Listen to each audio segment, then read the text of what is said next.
तो स्वागत है मेरे YouTube चैनल में जिसका नाम है इंजीनियर आमिर सोहेल। और आज का हमारा टॉपिक है losses in transformer and transformer की दक्षता। तो आइए शुरू करते हैं बिना किसी समय के व्यर्थ किए हुए।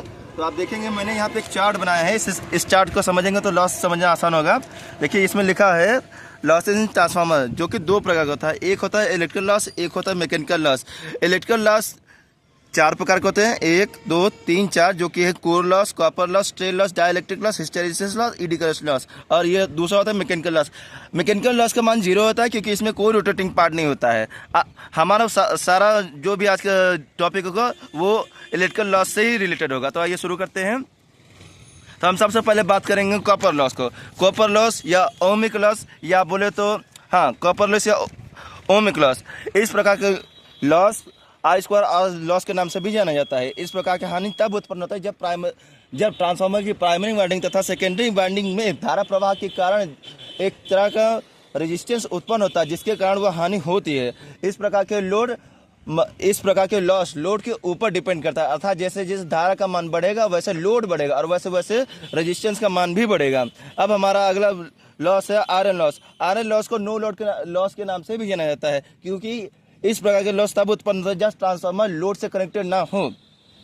आयरन लॉस दो प्रकार का होता है, एक होता है हिस्टेरिसिस लॉस, एक होता है ईडी करंट लॉस। हम सबसे पहले जानेंगे eddy current loss. Eddy current loss वह लॉस होता है जब ट्रांसफार्मर की कोर में उसके इलेक्ट्रिक करंट सर्कुलेट करने के कारण जो ऊर्जा की हानि होती है, जो अल्टरनेटिंग मैग्नेटिक फील्ड के कारण इंड्यूस होता है। अर्थात जो ट्रांसफार्मर की कोर तो उसके चारों तरफ इलेक्ट्रिक करंट जब सर्कुलेट करता है इक्वल में, तो उसमें अल्टरनेटिव मैग्नेटिक फील्ड के कारण ऊर्जा की हानि होती है। इस हानि को ईडी करंट कहते हैं। अगला है hysteresis losses. Hysteresis losses transformer की कोर में मैग्नेटिक फ्लक्स के कारण चुंबकित तथा विचुंबकित होने के कारण ऊर्जा का वह रूप जो उष्मा के रूप में हानि होती है, इस प्रकार की हानि को हिस्टेरिसिस, अर्थात ट्रांसफार्मर की कोर में जब मैग्नेटिक फ्लक्स चुंबकीकृत अथवा विचुंबकीकृत होता है तो उसमें एक ऊर्जा उष्मा के रूप में व्यय होती है।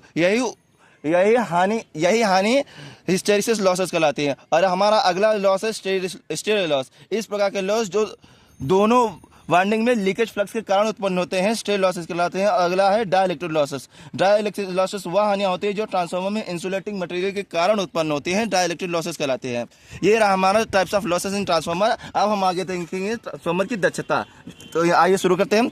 सबसे पहले हम देखेंगे ट्रांसफार्मर की दक्षता, जिसे n% से डिनोट किया जाता है। n% equal to output voltage बटे input voltage. n% equal to output बटे इनपुट प्लस लॉसेस। अब आउटपुट वोल्टेज क्या होता है? V2 I2 cos ∅2 बटे input V2 I2 cos ∅2 plus losses क्या होता है? PI plus I2 square R2। अगर हम इसे आगे देखेंगे तो V2 I2 cos ∅2 ऐसा रहेगा और हम इसको इंटरसेप्ट कर देंगे I2 V2 cos ∅2 PI plus I2 square R2। अब ये cos ∅2 इस साइड से इस साइड आ जाएगा। अब PI बटे I2 यहाँ रहेगा और प्लस I2 स्क्वायर R2, ये उसका मान ओमिक वैल्यू का मान है, जो कि ट्रांसफार्मर में प्रवाहित होने वाली धारा लोड के ऊपर निर्भर नहीं करती है, जिसके कारण V2 cos ∅2 का मान पर कोई प्रभाव नहीं पड़ेगा। अर्थात इसका जो धारा प्रवाह करता है इस पर कोई इफेक्ट नहीं पड़ता है, इसलिए V2 cos ∅2 पे कोई प्रभाव नहीं पड़ेगा। यह हमारे स्थिर में रहेगा, चेंज नहीं होगा।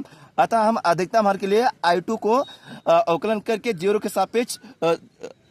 की सापेक्ष तुलना करेंगे। अब देखिए यहाँ पे देखिए dx बटे di2 इक्वल टू 0 हो जाता है। आगे हम इसी को करेंगे तो dx बटे di2 equal to 0 minus PI बटे I2 प्लस R2।